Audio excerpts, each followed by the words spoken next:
LGBTQZ community up. Hit the gay fellas up and be like, hey, yo, boo stream get a little bigger, a little more chickens start rolling in. You might see some Pilates. Might see the Pilates stream, nigga. What I gotta, what nigga, I mean, what they usually wear when they doing Pilates, I gotta wear like leotard. I'm not wearing leotard, gang. You could wear regular gym wear. What, like sweats and shit? What was the guy back in the 80s that used to do the exercise commercials? The white dude. Richard Simmons? You gotta wear that Richard Simmons gear. I'm never wearing nothing that Richard Simmons had on, man. What this man kid talk about? No, I mean, why's the hood so important? And you did mention the people. So, and that's the topic right now. But I want everybody to think, if you from the hood, I kind of want to answer, what was the most important thing to you about the hood? He said, what about the hood homies? I say shit like that to man kid all the time, like, cause I know a bunch of man kid ex homegirls. I used to deal with one of them. I often wonder about those relationships. Like, damn, y'all niggas was mad. Like, what happened?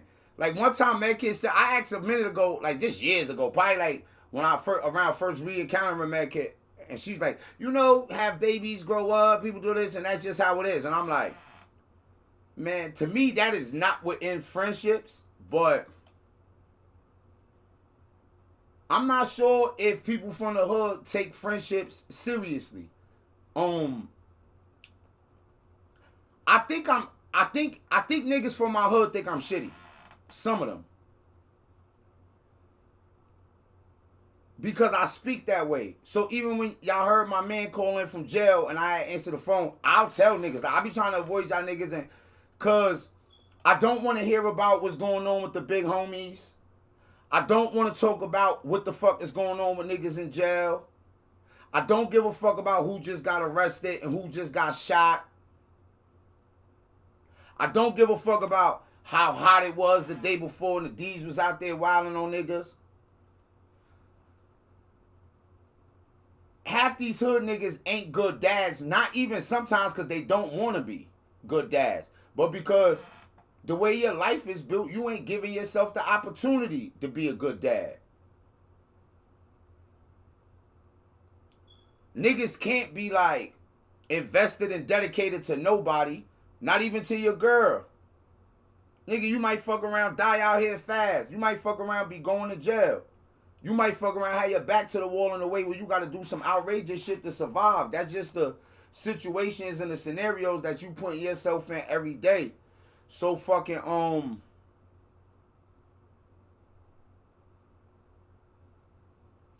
my life been long and hard, bro.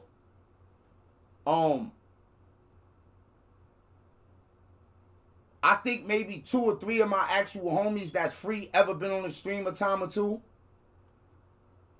Y'all niggas be on here all the time. Like, shit. I fuck around, stream every day. One of y'all niggas pop in, yo, boo, was good. At the point I am in life, like, my life just been a fucked up road. I'm trying to change the trajectory of that. Who y'all think should be in more important? A nigga like Hub, right? So, since I encountered Hub has been rocking with me and more, and I don't know what Hub look like. I don't know where that nigga from. I don't know what his voice sound like. But Hub been more invested and dedicated to what the fuck I got going on today than all my homies put together. But I'm blessed in a way because my best friend from the streets. So my best friend that whole time. So, like I said, y'all know my best friend. So I got my actual best friend, and that's just like I'm lucky to have that because, like, a lot of people ain't got their best friends from when they was teenagers. Like,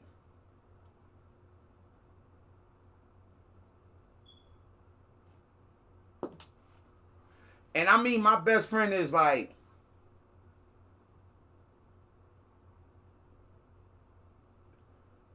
it's outside hood shit. Like, he know everything going on with me. Not one thing that's happening in my life that he don't know about. almost ain't nothing he ain't been involved with. This how I start to, at my point in life now, this how I start to think about like how cool he is. If Deuce could look at her Cash App and see that name, like when she was going through her process of doing so many great things, of going to college, like, if you aware of all the shit I got going on with, you recognize the change, and nigga, I done gentrified myself. If a nigga don't recognize that, we ain't cool.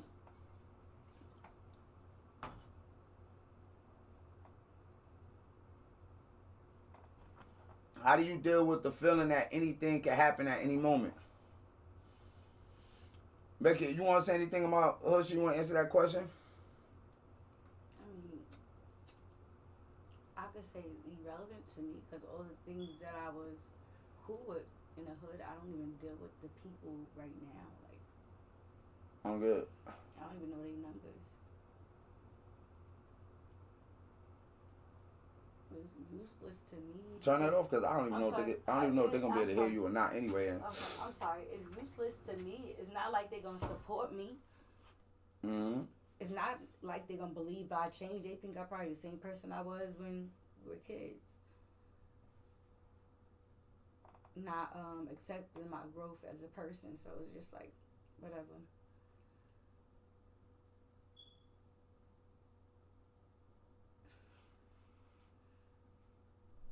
Even if I did post it, they're not gonna jump on.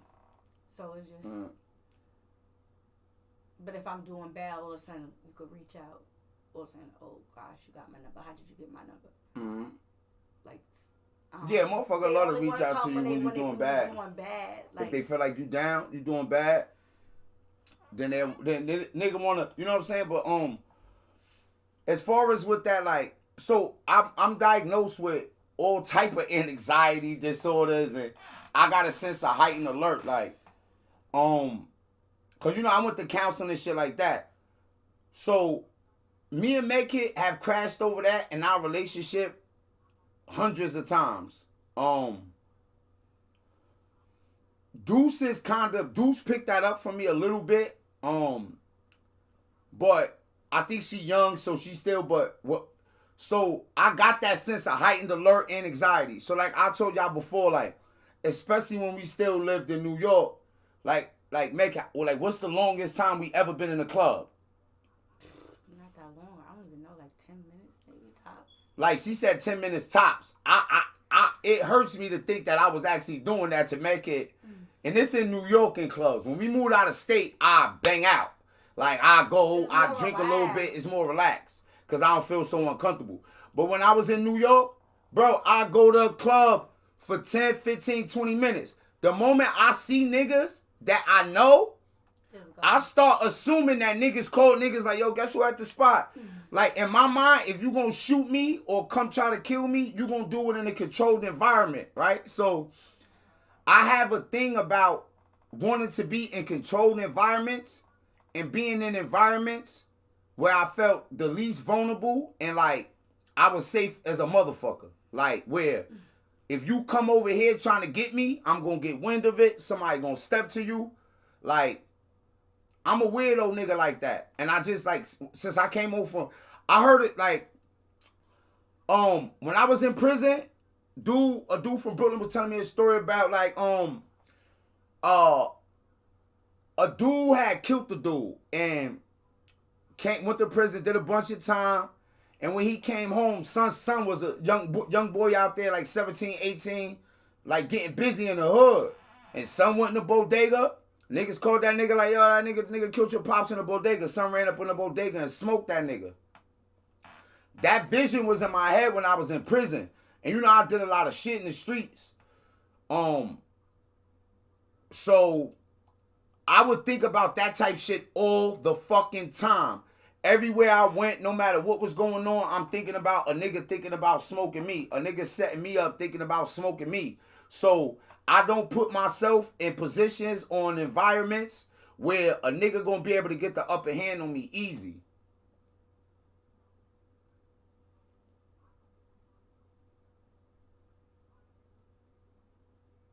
He said bro paying a cover charge I'll be in there for hot. 10 minutes. It been time, yo.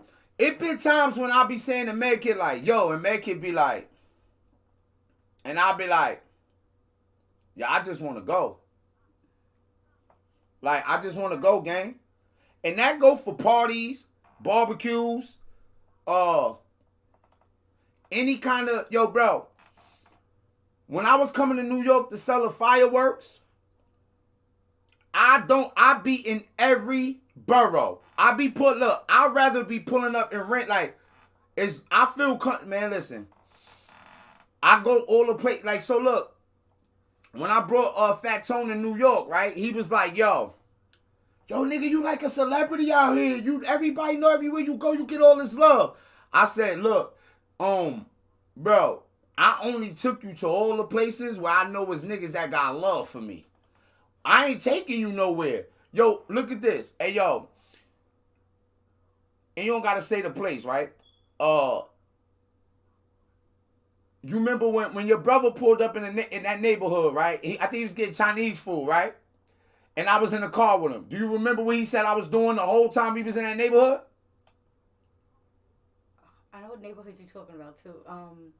Like being focused. Now I was laying down in the back seat. Down in the back seat. I'm that type of nigga. Mm-hmm. If you gotta go through a particular place or some shit to do something, I get in the back seat and lay down.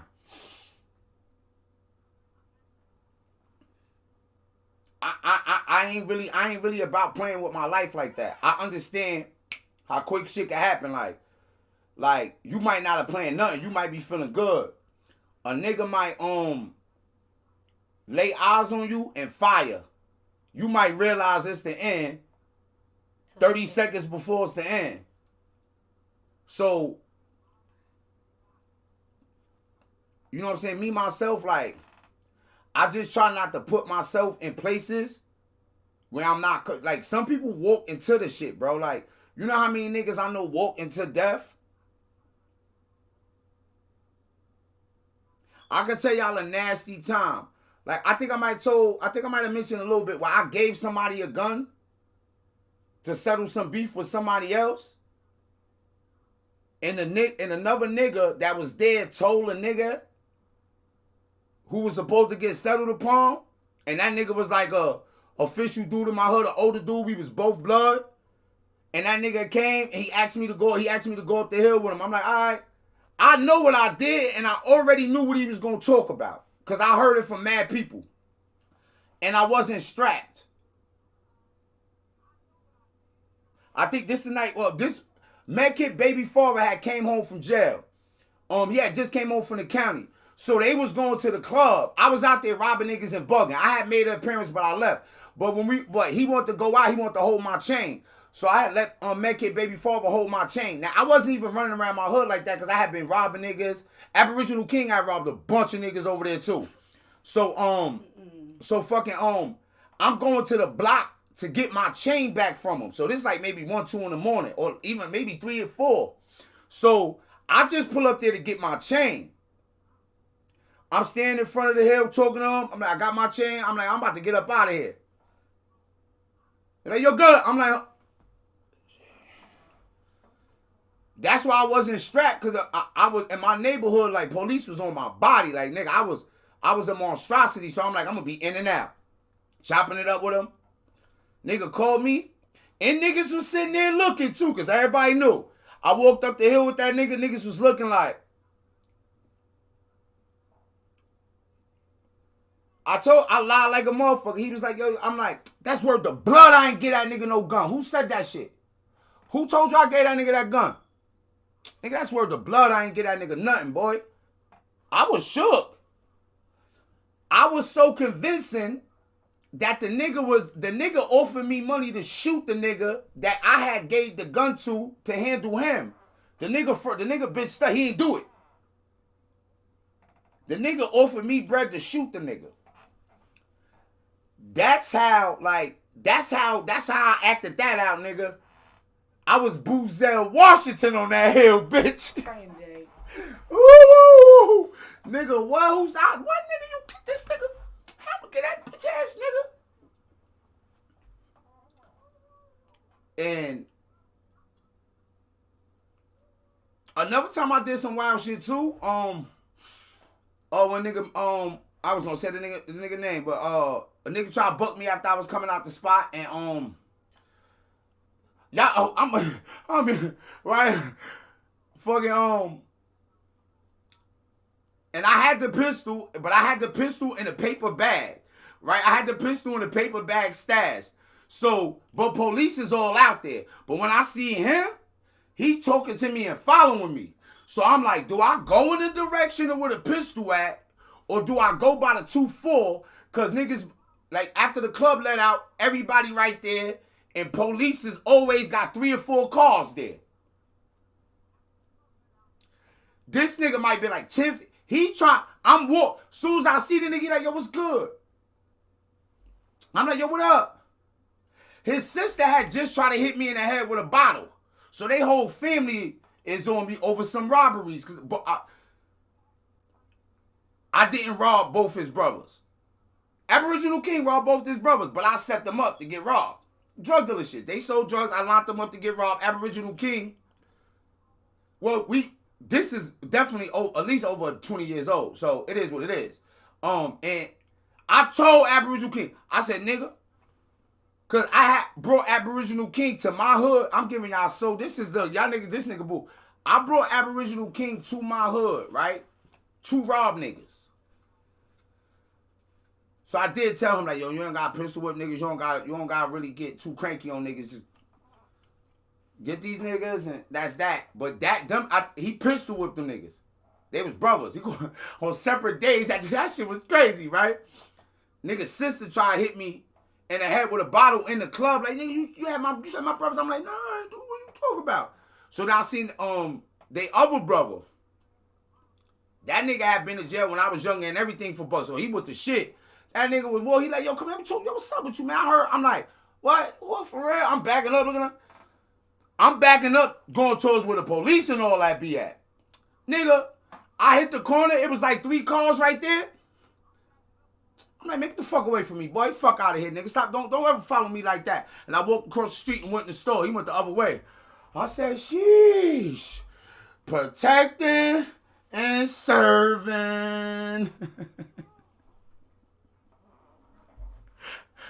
If police wasn't right there, nigga, yo, we might not be on wind down right now, my nigga. So, like, those were times when I put myself in very, very bad situations. And because of shit like that, I value my life. At this point, nigga, I'm hard to kill, gang. I'm hard to fucking kill. I'm hard to fucking kill.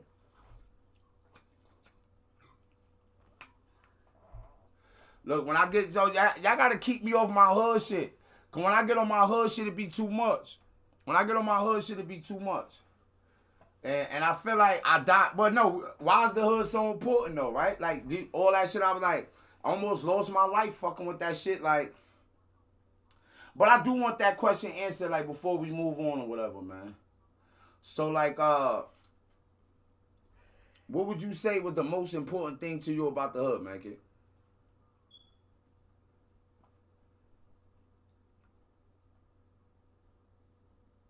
Come back to that.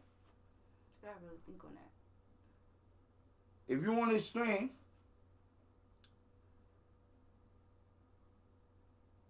let me know.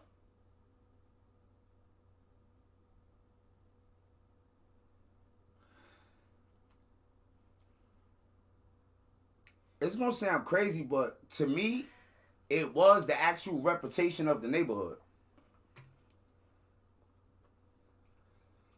So, a lot of that drove me too. Cause there been times when older niggas have said shit to us like, yo, y'all niggas bet not what them little bitch ass niggas over there. Y'all niggas bet. What y'all niggas all go to school tomorrow. Y'all better fuck them niggas up, boy. Cause them niggas grew up fighting niggas from the other side. Like, so it'd be like, you feel like because of the neighborhood you from, but like,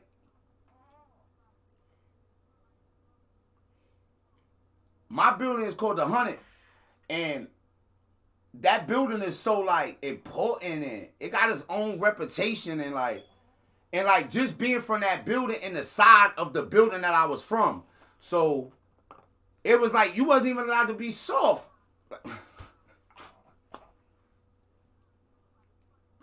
So for me, I would say that the reputation of my actual neighborhood made me feel as if I was supposed to be that way. Like, as if a lion knew it was in the wild. Like, oh, I'm in the wild, supposed to be like, I don't know, I can't really describe it, but I know that was a big. So I got that shit tattooed on me.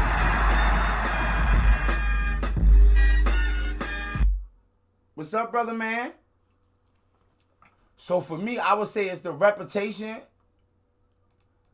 that my neighborhood had that excited me. And if you and you know, if you from any kind of neighborhood that got like I imagine like if you from like California and you from Compton or some crazy place in Compton or something, and it's like the bitches like niggas from that neighborhood too. So it been times when like my aura is bringing a certain thing, like I'm looking good enough, and I tell a bitch where I'm from, and the bitch be like, oh. That's them get money shooting, like, you know what I'm saying? And then the understanding the reputation of that neighborhood, when you get the girl and you bring her to the neighborhood and she see the respect you get, how niggas handle her, all that shit, man, that shit be seeming like you never want to leave.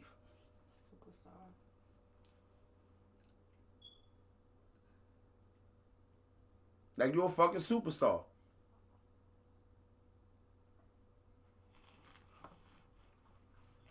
But I think that's like a real question people should ask themselves. Because, I mean, a lot of us, I think if we be honest, you fuck around, you gonna say some dumb shit. Like, it ain't even no, like, you gonna, like, sometimes you gotta think about the shit so you can recognize the dumb shit that you be into and thinking about and say the shit that you was involved in type shit, gang.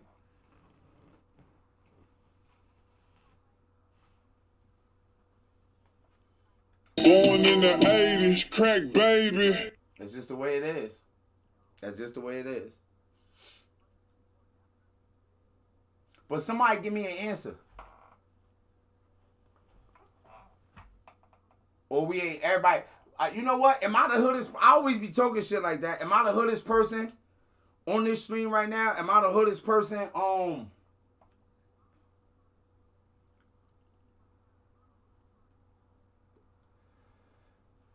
here? Ain't nobody else. Ain't nobody else was willing to sacrifice everything. Ain't nobody else was willing to sacrifice everything for the hood. Ain't nobody else was really willing to put it all on the line.